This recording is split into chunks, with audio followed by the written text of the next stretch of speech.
So இன்றைக்கி இது மாதிரியான மாடர்னான ஒரு இன்ட்ரோ எப்படி உங்கள் சேனலுக்கு க்ரியேட் பண்ணுறது அப்படிங்கிறத பார்க்க போகிறோம். வேறு level intro KineMaster application use பண்ணி பண்ணலாம். ஸோ இது மாதிரி டெக் வித் திலக் மறக்காமல் சப்ஸ்கிரைப் பண்ணிக்கோங்க. இது மாதிரியான இன்ட்ரோ எப்படி க்ரியேட் பண்ணுறது பார்ப்போம். மாடர்னான இன்ட்ரோ. ஸோ இந்த இன்ட்ரோ பார்த்தீங்கன்னா ஒரு 3-4 லேயர் ஒன்லி வந்து நீங்கள் அதில் அனிமேஷன் மட்டும் சேஞ்ச் பண்ணணும். சேஞ்ச் பண்ணால் வேறு லெவலில் நீங்கள் இது மாதிரி மாடர்னான உங்களோட ஓன் அனிமேஷனுக்கு நீங்கள் க்ரியேட் பண்ணிக்கலாம். 16:9 ரேஷியோ செலக்ட் பண்ணிக்கோங்க. இமேஜ் வந்து பேக்ரவுண்ட் வந்து ஒயிட் இமேஜ் செலக்ட் பண்ணிக்கோங்க. இல்லை உங்களுக்கு ஃபேவரட்டான கலர் வந்து சூஸ் பண்ணிக்கோங்க. ஸோ சூஸ் பண்ணிவிட்டு 5 செகண்ட்ஸ்க்கு வந்து எக்ஸ்டெண்ட் பண்ணிக்கோங்க அந்த இமேஜை. ஸோ அடுத்த லேயருக்குள்ளே போங்க. டெக்ஸ்ட் செலக்ட் பண்ணிக்கோங்க. ஸோ என்னோடய சேனல் 3 நேமாக இருக்குது. ஸோ டெக் அப்படிங்கிறதையும் அதை வந்து எக்ஸ்டெண்ட் பண்ணிவிட்டு அதுக்கு வந்து நான் பிளாக் கலர் சூஸ் பண்ணிக்கிறேன். ஸோ ஒயிட்டுக்கு ஆல்டர்னேட் பிளாக் தான் நல்லாயிருக்கும். ஸோ நீங்கள் வேறு கலர் கொடுக்கலான்னு கொடுங்க.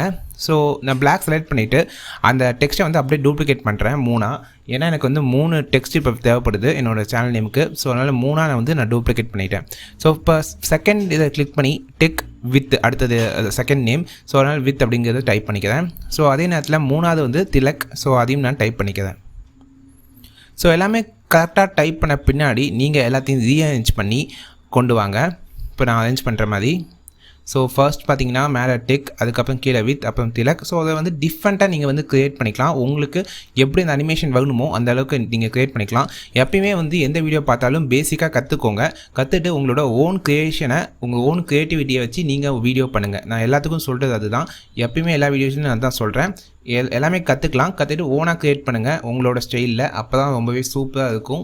உங்களுக்கு ரொம்ப சாட்டிஸ்ஃபேக்ஷனாக இருக்கும். ஸோ இப்போ வந்து டெக்ஸ்ட்டை வந்து எக்ஸ்டெண்ட் பண்ணிக்கலாம் ஃபஸ்ட்டு. ஸோ இதில் வந்து எதெல்லாம் வந்து ஷார்ட் ஆகுதும் எது லாங் ஆகுதும் அப்படிங்கிறது டைம் லைனில் உங்களுக்கு சொல்கிறேன். ஸோ ஃபர்ஸ்ட் வந்து வித்துங்கிறது தான் ஃபுல்லாக லாங்காக இருக்கும். டெக்குங்கிறது கொஞ்சம் ஃபஸ்ட்டு வந்து வித்து ஸ்டார்ட் ஆகும், அதுக்கப்புறம் டெக்கு ஸ்டார்ட் ஆகும். திலக்குங்கிறது அதுக்கப்புறம் தான் ஓப்பன் ஆகும். அது மாதிரி செட் பண்ணிக்கோங்க. ஃபஸ்ட்டு வித்து வந்து ஃபஸ்ட்டு ஸ்டார்ட் ஆகணும், அடுத்த டெக்கு அதை கொஞ்சம் குறைச்சிக்கோங்க. திலக்குங்கிறது கடைசி, அதாவது 3வது இது வந்து கடைசி கொண்டு போய்க்கோங்க.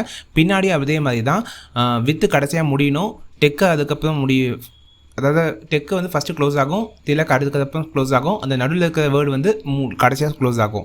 ஸோ நடுவில் இருக்கிற வேர்டுக்கு இன் அனிமேஷன் பாப் கொடுத்துக்கோங்க. அண்ட் அவுட் அனிமேஷன் பார்த்தீங்கன்னா ஸ்னாப் இன்வெர்ட் கொடுத்துக்கோங்க. ஸோ நான் கொடுக்குற அனிமேஷன் ஆப்ஷனை கரெக்டாக பார்த்து பாஸ் பண்ணி கூட பார்த்து கொடுத்துக்கோங்க. ஸோ அடுத்த செகண்ட் வேர்டு, அதாவது மேலே இருக்க வேர்டுக்கு இன் அனிமேஷன் பார்த்தீங்கன்னா அதாவது கீழேருந்து ரைஸ் ஆகணும். அப்போ தான் பார்க்க நல்லாயிருக்கும். பாப் அப் கொடுக்குறேன். இன் அனிமேஷன் கீழே அந்த சென்டர் வேர்ட்லேருந்து மேலே போகணும். அப்போ தான் வந்து லுக்காக இருக்கும் நான் சொன்ன மாதிரி. ஸோ அவுட் அனிமேஷன் பார்த்தீங்கன்னா க்ளோஸ் ஆகும் போது அந்த சென்டருக்கு வேர்டுக்குள்ளே போகணும். ஸ்னாப் டவுன் கொடுத்துருக்கேன். ஸோ இதே மாதிரி தேர்ட் வேர்டு, அதாவது சென்டரில் இருக்க வேர்டை யூஸ் பண்ணி தான் நம்ம மற்ற இதுக்கான அனிமேஷன் சூஸ் பண்ணுறோம். So out animation snap down கொடுத்துட்டோம். ஸோ அடுத்தது தேர்ட் வேர்ட் திலக். ஸோ இப்போ வந்து அந்த சென்டரில் இருக்க வேர்ட்லேருந்து ஃபஸ்ட்டு வந்து கீழே ஓப்பன் ஆகணும். ஓப்பன் ஆகிட்டு அதுக்கு வந்து பாப் டவுன் கொடுத்துக்கோங்க.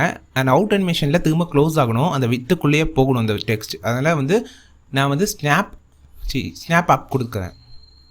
ஓகேவா? கன்ஃபார்மாக உங்களுக்கு வந்து புரிஞ்சிருக்கும்னு நினைக்கிறேன். எப்படி வந்து அனிமேஷன் ஒர்க் ஆகுதுன்னு ப்ளே பண்ணி பார்ப்போம். வேறு லெவலில் வந்துருக்குல்ல, கண்டிப்பாக வேறு லெவலில் வந்துருக்கும். இது மாதிரியான அவுட்புட் உங்களுக்கு நீங்கள் இந்த வீடியோ பார்த்து முடிச்சோடனே நீங்கள் ட்ரை பண்ணுங்கள், உங்களுக்கும் கிடைக்கும். ஸோ அடுத்ததாக வந்து ட்ராயிங் டூல்குள்ளே போய்க்கோங்க. ஓகே, எல்லாம் ஃபினிஷ் பண்ணியாச்சு. அடுத்து ட்ராயிங்குள்ளே போய்க்கோங்க. இதில் வந்து பிளாக் கலர் சூஸ் பண்ணிக்கோங்க. ஷேப்ஸில் வந்து இந்த ரெக்டாங்கிள் சூஸ் பண்ணிக்கோங்க. சூஸ் பண்ணிட்டு கரெக்டாக பாக்ஸ் மாதிரி இப்படி இழுத்திங்கன்னா பாக்ஸ் மாதிரி க்ரியேட் ஆகிடும். ஸோ கரெக்டாக பாக்ஸ் மாதிரி க்ரியேட் பண்ண பின்னாடி அந்த இன் அனிமேஷன் பார்த்தீங்கன்னா ட்ரா பை ஸ்ட்ரோக். ஸோ கீழே பார்த்தீங்கன்னா ஸ்பீட் 2 வச்சுக்கோங்க. அப்போ தான் ஸ்லோவாக இது மாதிரி மூவ் ஆகும். ஸோ அதே நேரத்தில் இந்த எல்லா டெக்ஸ்ட்டும் வந்த பின்னாடி அந்த ஹேண்ட் ரைட்டிங் அது வந்து வர மாதிரி பார்த்துக்கோங்க. அவுட் அனிமேஷன் வந்து ரேஸ் பை இன் ஆர்டர், அதுவும் 2 வச்சுக்கோங்க. ரொம்பவே லுக் ஆகுதும். பார்த்தீங்கன்னா இந்த டெக்ஸ்ட்டு எல்லாமே ஓப்பன் ஆன பின்னாடி இந்த ஹேண்ட் ரைட்டிங் ஓப்பன் ஆகிற மாதிரி நான் செட் பண்ணுறேன். அதுக்கப்புறம் தான் இது ஓப்பனே ஆகணும். அதே நேரத்தில் இந்த டெக்ஸ்ட்டு வந்து அந்த கடைசி வித்து க்ளோஸ் பண்ணுறதுக்கு முன்னாடி இது க்ளோஸ் ஆனால் போதும். ஸோ அதனால் அது மாதிரி நான் வந்து இப்போ க்ரியேட் பண்ணிட்டேன்.